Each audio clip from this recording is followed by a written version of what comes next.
All right. This is NREMT testing, so I have some instructions for you. Welcome to the Patient Assessment Management Trauma skill. In this skill, you will have 10 minutes to perform your assessment and an added 5 minutes for backboarding. You should conduct your assessment as you would out in the field, including communicating with your simulated patient. You may remove the simulated patient's clothing if you feel it is necessary. As you progress through this skill, you should state everything you are assessing and doing.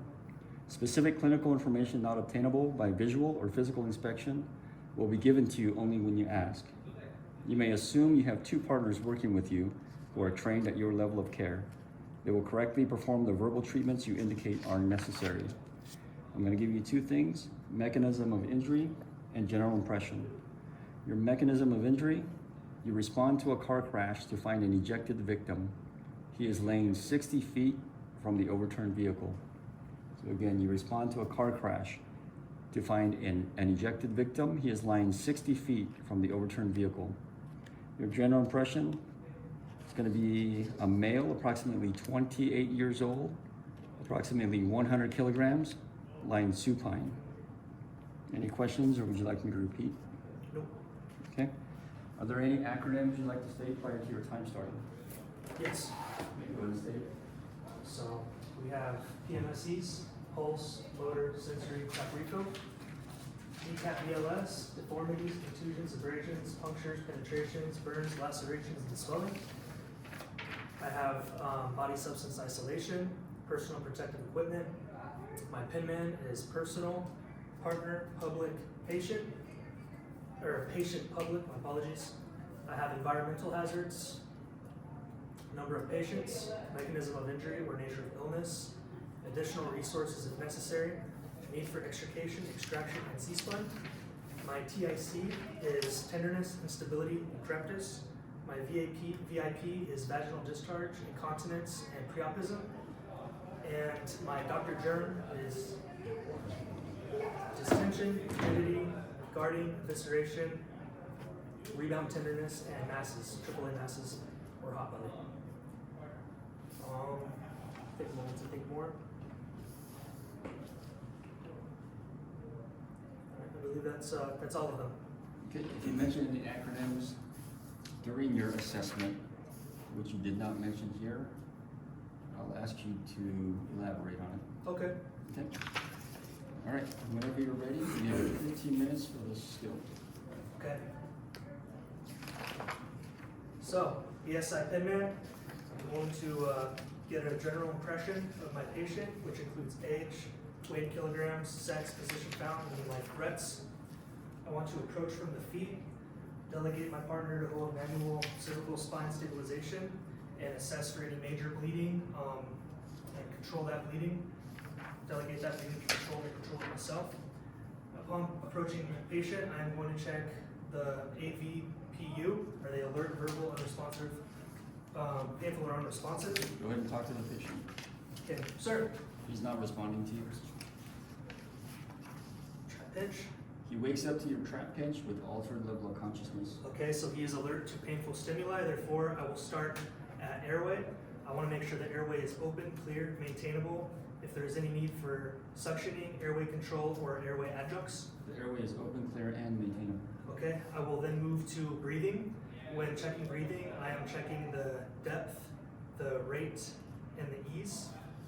I'm also going to auscultate the lung sounds as well as get an SpO2 on my patient. Okay, the breathing rate's going to be rapid, depth is shallow, slightly labored. He's having a little bit of difficulty breathing. SpO2 comes back at 92. How would you treat this?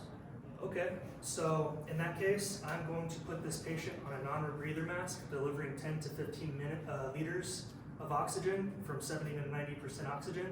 That is my initiate appropriate breathing therapy based on this patient's condition. Okay, go ahead and continue. Next, I'm on to my circulation. I'm checking the pulse, the rate, the quality, and the rhythm.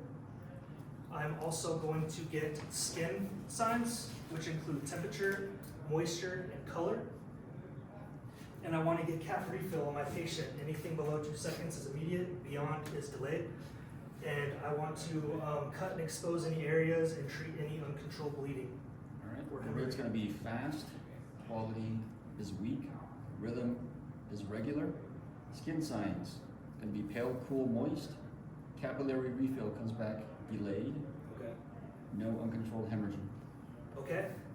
So now I'm on to my first transport decision. This criteria consists of compromised ABCs, which he has compromised ABCs, and altered level of consciousness is another one which this patient has. Altered level, and then uncontrolled hemorrhage would be another in my first transport decision. At this point, I will delegate my partner to get a full set of vitals, including blood glucose if necessary, as well as a sample, and I will inform my partner to get the backboard prepared for this patient. Okay, go ahead and continue. So now I'll begin my rapid trauma assessment. I'm going to be starting at the head. I want to expose and observe the head for DCAT BLS. I will then palpate front to back. I'm then checking my hands for blood. I then want to expose and observe the neck, anterior of the neck for DCAT BLS. I'm also looking for stoma, medical tags, jugular vein distension, tracheal deviation, and subcutaneous emphysema. I'm then going to move posterior to the back of the neck. I'm palpating the spine for step-offs, alignment, and tenderness. Before I continue down to the chest, I'm going to size the C-collar and place it on my patient, measuring from the jawline to the trapezius.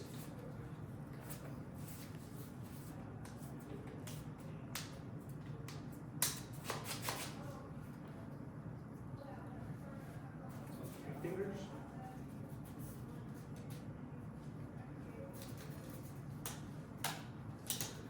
While doing this, I want to avoid any gross movement.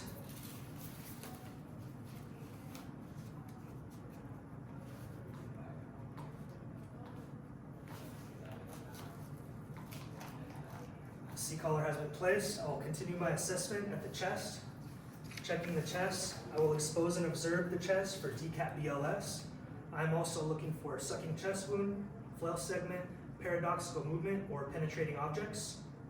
I am then going to auscultate the lung sounds bilaterally.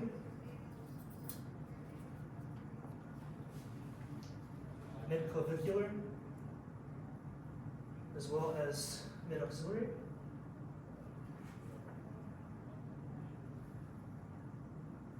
And I'm going to palpate using a chopping motion on the sternum.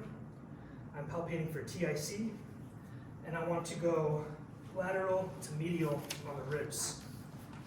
Okay, stop right there. We're gonna cover the penetrating chest injuries. Okay. You discover a sucking chest wound on the left side. How would you treat this? Okay.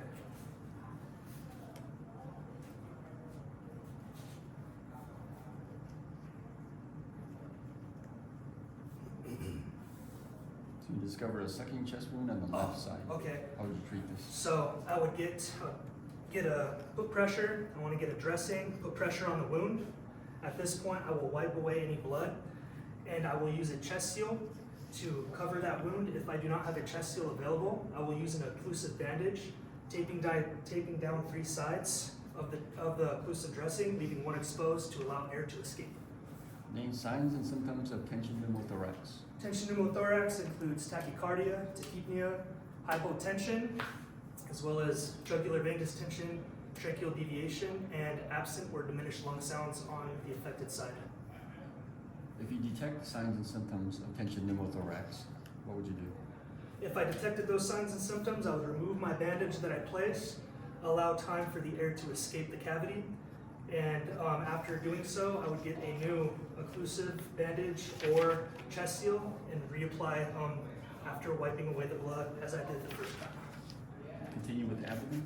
Okay, so now I'll move to the abdomen, where I'll expose and observe for DCAT BLS. I also want to palpate, and I'm looking for Dr. Germ. I will palpate each quadrant. At this time, I'll move down to the pelvis. I will expose and observe for DCAT BLS. I'm also going to palpate down and inwards. I'm looking for TIC and VIP. And at this time, I'm going to have my upper thighs. I'm going to expose and observe bilaterally for decap BLS, and I'm going to palpate for TIC using an offset pressure. After the thighs, I'm on to my second transport decision. This decision includes an abnormal chest, tender abdomen, unstable pelvis, or bilateral femur fracture.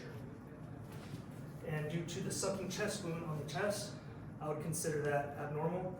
And if we weren't a load and go already, we would be one now. Okay, I acknowledge your decision. Continue with your assessment. Okay, so now I'm going to go to the lower extremities, where I will bilaterally expose and observe for decap BLS. I will palpate using offset pressure. I want to push hard, look for any TIC.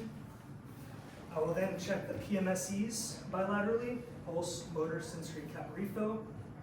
I would ask, can you wiggle your toes for me? Which toe am I touching? Which toe am I touching? Patient may not respond considering this condition. I'm then going to move to the upper extremities where I will do the same. Palpate using offset pressure for TIC. I want to check PMSEs bilaterally, motor, sensory, cap refill as well, bilaterally. And right there. Before we move on to the log roll, on number 8, under delegates, you mentioned sample. You Yes. did not mention the acronym. Can you mention the name the acronym? Of course, sample is signs and symptoms. Does the patient have any allergies? Are they currently taking any medications? When was their past or permanent medical history? Their last oral intake would be the L, and the E would be events leading up to, or if they have experienced this before. Continue with the log roll. Okay? So I'm going to log roll my patient on the headman's count. I'm going to put his arm up so he's not rolling over his arm. While doing this, I will maintain control of the shoulder. So on headman's count, we will go 1, 2, 3. While maintaining control of the shoulder, I will use this arm to expose and observe the back for decap BLS. I'm also looking for sucking chest wounds, paradoxical movement, flow segment, and penetrating objects. I'm then going to palpate down the spinal column, cervical, thoracic, lumbar, sacral. I'm going to, in coccyx, I'm going to expose the behind for decap BLS. I'm also looking for incontinence, any bleeding, and I will check for a wallet at this time. So we will prepare the backboard now. The headman's count, we will lay the patient on it. 1, 2, 3. The patient is not on the board as I would like, therefore we are going to use a Z-track motion, which is moving them where we want them, but also down simultaneously to maintain a nice straight spine and prevent any spinal injury. So on the headman's count as well, 1, 2, 3. 1, 2, 3. I'm now going to begin the backboarding process.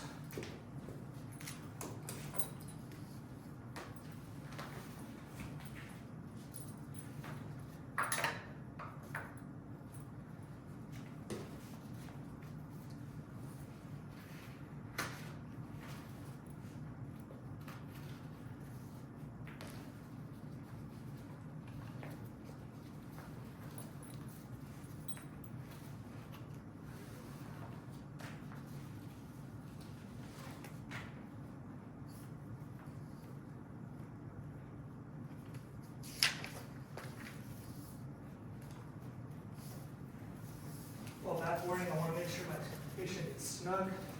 The last thing we want is him moving around everywhere.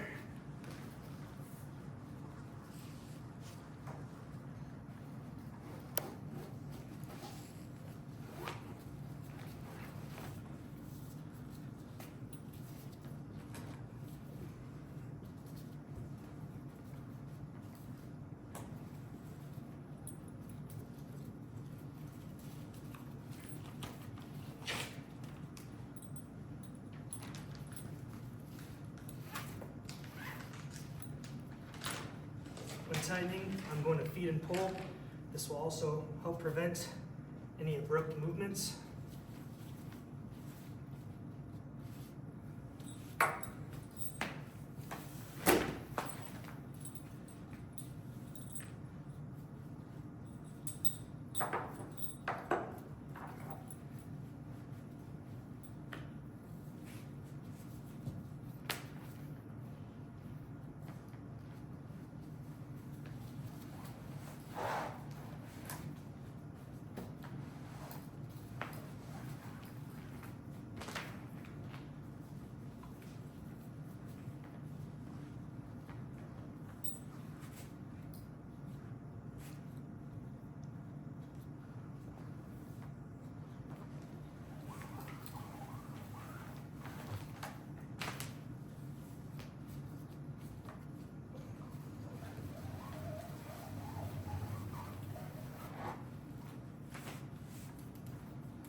want to make sure everything is symmetrical.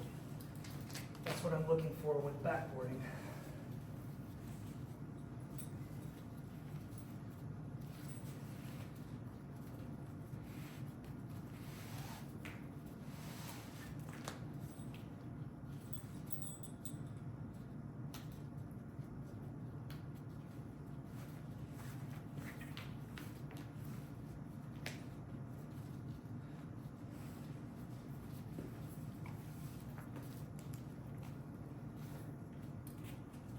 Head blocks. When applying the head blocks, I want to be sure I place them at the same time. Make sure they're symmetrical, they're straight. If you do mess up, it's better to restart and make sure it's perfect than to leave it done incorrectly. I'm going to go straight down, not side to side.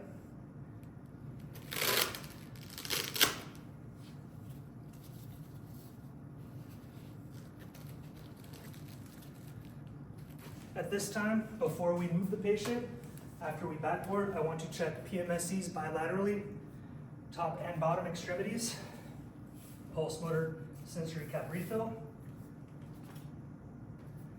And at this time, we would get our patient loaded up and we hit the road, and I would continue my secondary assessment.